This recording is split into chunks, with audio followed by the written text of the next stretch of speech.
que ça vous inspire un peu, cette ambiance? Regardez, les néons, c'est quand même... En fait, c'est quelque chose que que j'avais en tête pour les concerts que je veux partager avec le public ici, le public cannois. C'était le fait de matérialiser, au fond, le projet que j'ai depuis que j'ai commencé à composer mon nouvel album Oxymore, c'est-à-dire le fait de faire rentrer le public dans le cercle. C'est-à-dire que jusqu'à maintenant, on a eu depuis des années un rapport frontal à la musique. C'est-à-dire que quand on visualise, quand on compose pour l'orchestre, on visualise l'orchestre en face de soi en se disant on a les cordes d'un côté, les percussions de l'autre, les bois de l'autre. Quand on est en studio, on a les deux enceintes en face de soi. Quand on est en concert, on a aussi la sono en face de soi. Et en fait, on a ce rapport frontal en 2D, un peu comme un peintre, avec le son. Or, la stéréo n'existe pas dans la nature. Quand on se parle en mono. Une voiture qui passe, c'est en mono. C'est finalement l'environnement autour de soi et nos oreilles d'êtres humains qui créeront la perspective audio. Et donc, du coup, j'ai eu l'idée, pour cet album, non pas de créer ce que j'ai fait jusqu'à maintenant, ce que font la plupart des gens, de composer en stéréo, et éventuellement après, de faire une spatialisation ensuite. Mais pour moi, je suis contre ça parce que c'est un peu coloré, c'est comme colorer un film en noir et blanc.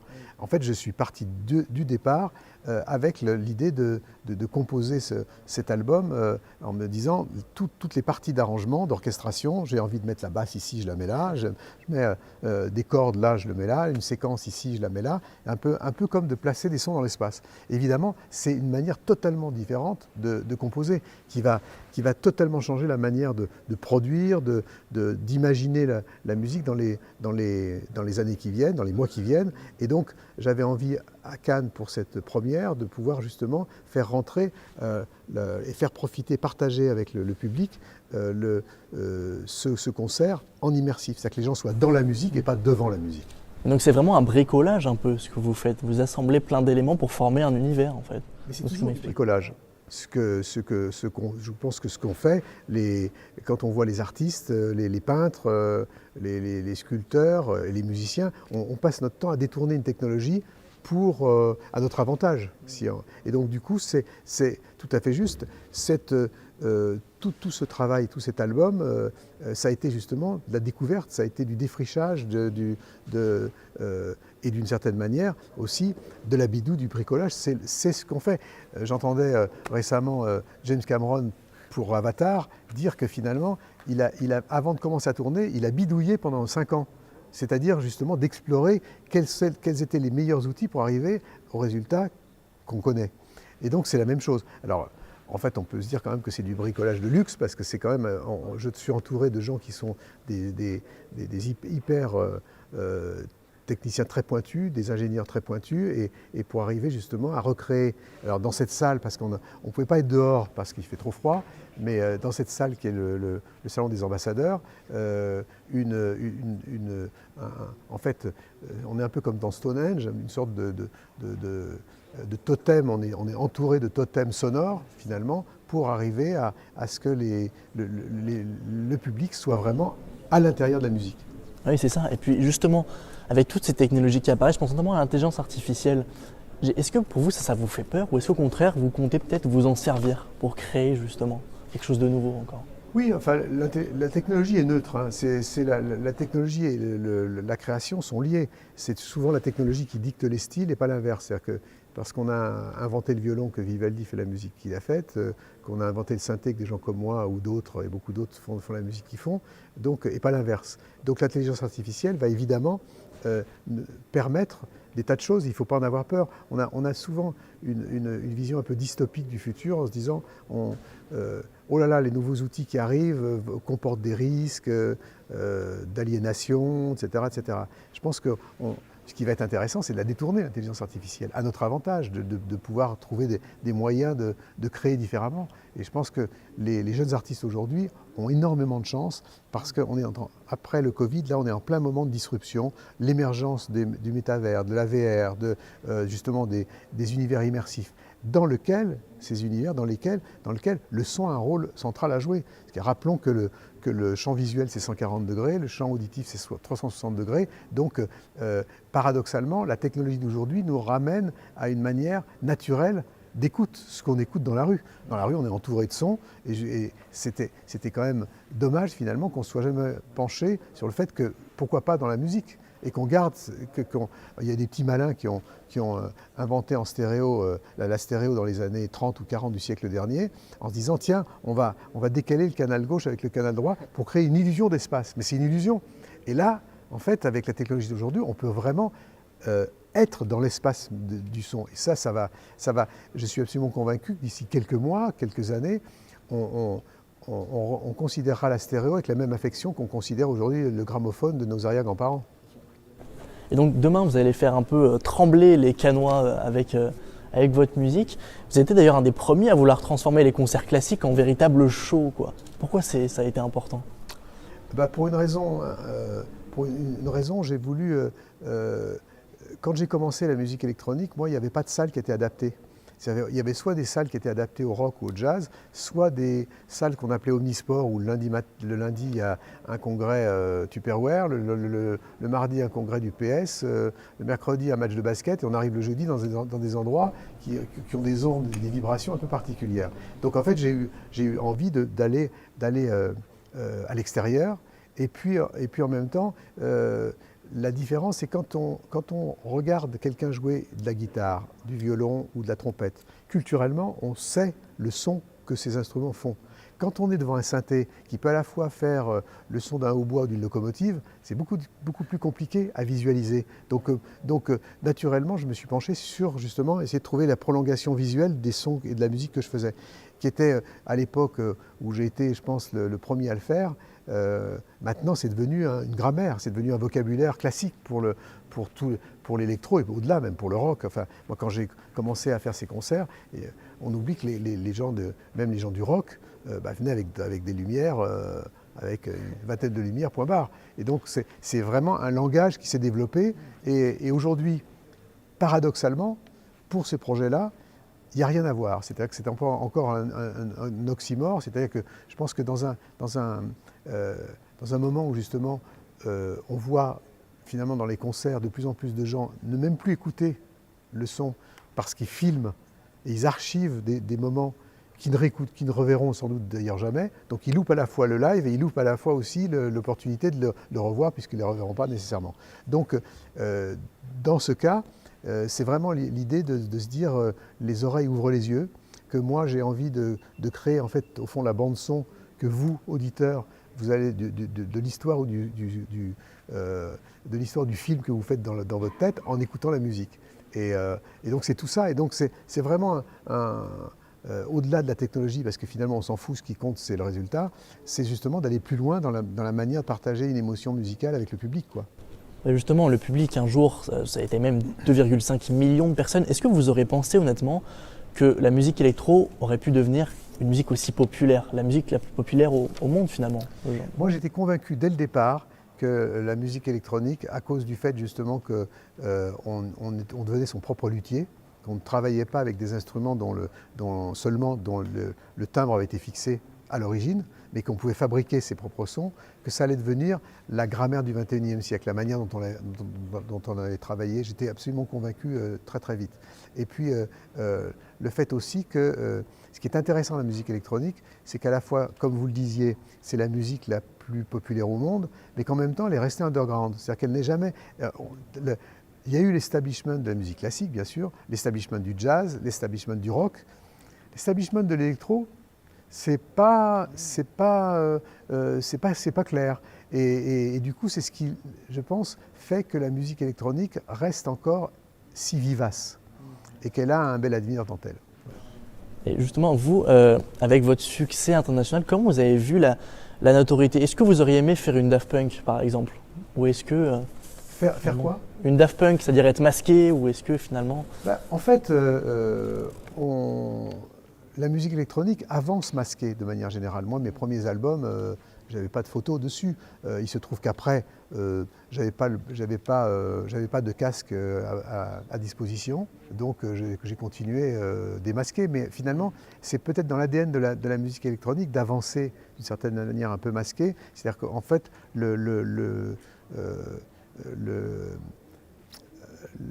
l'incarnation pas aussi forte que dans d'autres genres musicaux, notamment dans le rock.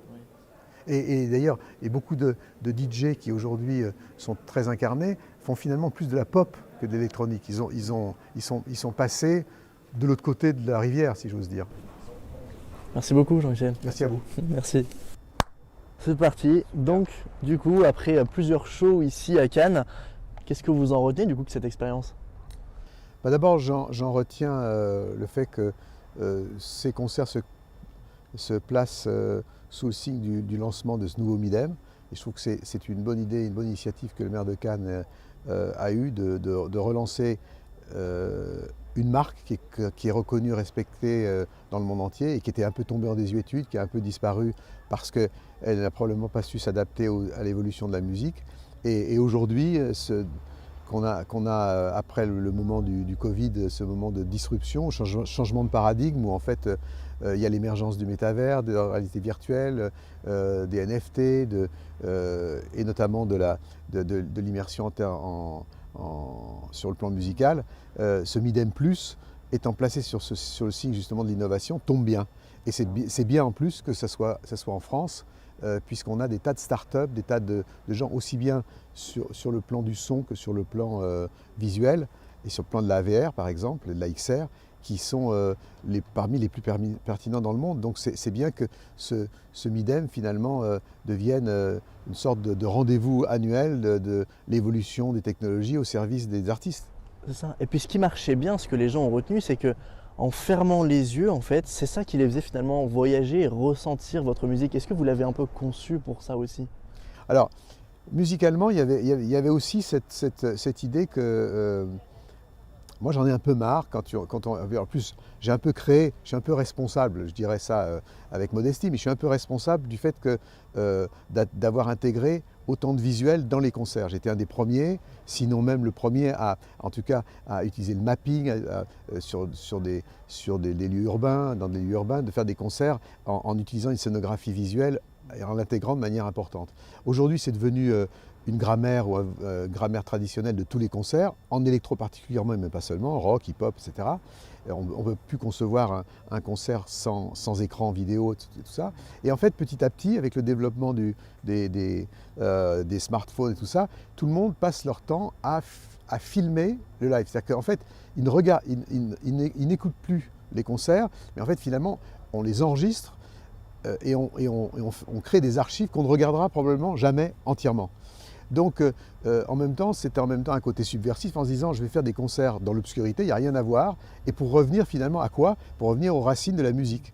Et avec l'idée que quand on est justement en immersion totale, on est dans la musique et pas devant la musique, et que finalement on peut partager des sensations de manière encore plus importante. Et comme vous le disiez très justement, le fait de fermer les yeux, pour moi, j'ai la sensation, quand je joue sur scène justement avec une musique que j'ai conçue pour l'immersion, et c'est finalement d'écrire la bande son en live du film ou de l'histoire que vous pouvez vous fabriquer dans votre tête.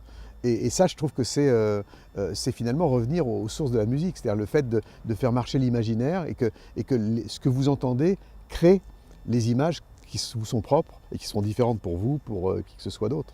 C'est ça, donc ça c'est propre à la musique électronique, mais j'imagine que c'était un pari risqué au début, personne n'y croyait au départ quand vous avez commencé ça.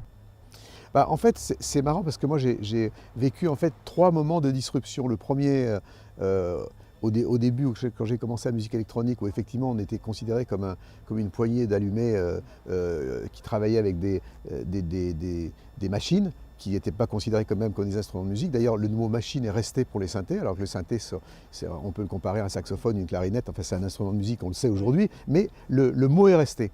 Et puis le deuxième moment de disruption, et c'est de changement, de révolution, c'est la révolution numérique, c'est-à-dire l'avènement de l'ordinateur, etc., où on a changé de manière complètement de travailler. Et puis le troisième, qui est sans doute le plus important, c'est ce moment de l'émergence des mondes immersifs, avec les métavers, avec la XR, et notamment où en fait le son et la musique va se retrouver au centre du jeu, si j'ose dire, avec le fait que, comme je le dis souvent, la stéréo n'existe pas dans la nature, hein, quand on se parle en mono, et c'est l'environnement autour de nous qui crée la perspective audio, et paradoxalement, le seul moment où on n'entend pas la musique autour de nous comme dans la vie quotidienne où on se parle, il y a des gens qui passent dans la rue, on entend les vagues derrière, etc. Donc on est immergé dans le son. C'était la musique paradoxalement, où on avait ce rapport frontal avec la musique.